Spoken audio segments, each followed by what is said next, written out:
Let's bring in Michigan Congressman Bill Huizenga. Congressman, Brooke had a pretty comprehensive report there, but have you learned anything new about this shooting that you can share with us, specifically that new piece of information regarding reports of the bomb squad outside the alleged shooter's home?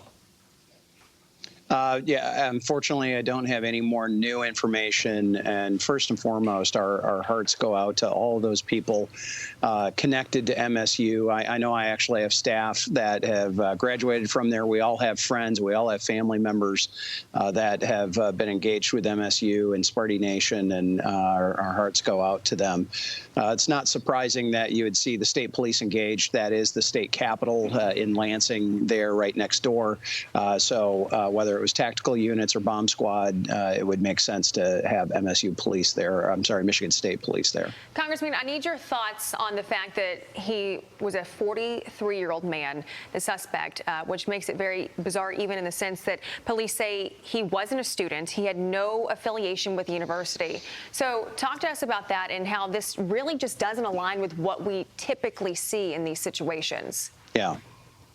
Yeah, actually, that was the disturbing thing, obviously, hearing that as well. No connection. It's not like it sounds like he was aggrieved from fellow students or a prof or any of those kinds of things. He picked a place where people were. And that's the evil behind so many of these shootings, right? Is you going and seeking out those innocents that aren't expecting it, that have no connection to you. And obviously, we don't know his motives. We don't know his mental health state. We don't know why he would be doing this. But that gives it an extra element of jarring, I guess, to most people as seeing that, not having that motive understood. Yeah, Congressman, we are praying for your great state. Also want to turn to this now. The Senate set to receive a briefing today on the unidentified objects that brought the U.S. Army to, basically have to shoot it down, over our country. Defense Secretary Lloyd Austin had this message yesterday. Listen. And I want to reassure Americans that these objects do not present a military threat to anyone on the ground. They do, however, present a risk to civil aviation and potentially an intelligence collection threat. And we'll get to the bottom of it. Not a military threat. Does that response from Lloyd Austin satisfy you, Congressman? I have not received a response that's been satisfactory yet, and that's whether it's been in the classified briefings or in the unclassified briefings.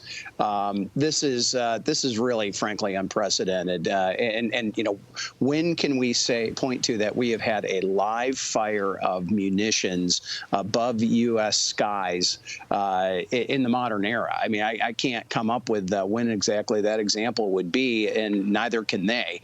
And this is not normal. This is just simply not normal.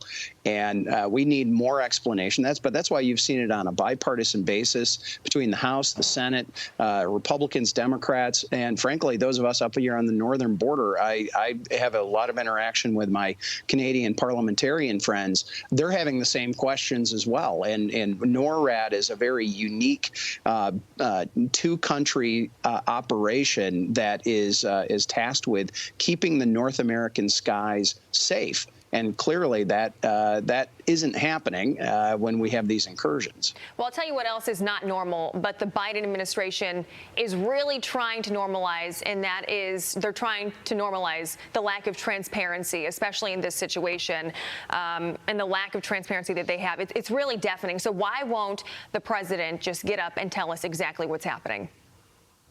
Yeah, there's been 4 incidences, and he has personally not said a thing.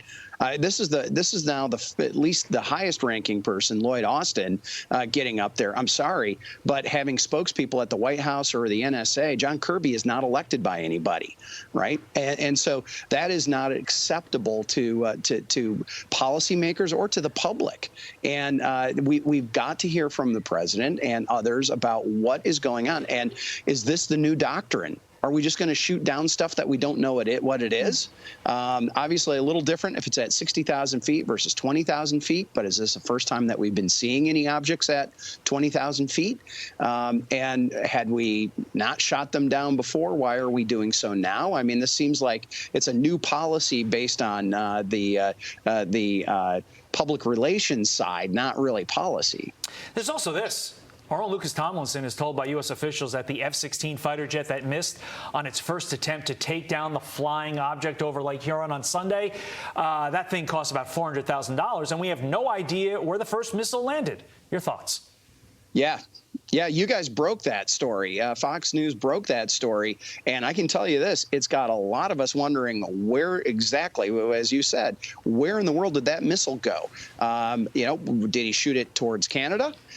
Did he shoot it down Lake Huron? Did it shoot north? I mean, if you got it going 3 different directions other than towards Michigan, and that thing it was at least headed towards Canadian waters and Canadian airspace. So there's, again, add to the list of questions that people have that don't have satisfactory answers so far. I feel like the leaders here are keystone copping this, and I never thought I would say that with regard to the greatest military on earth.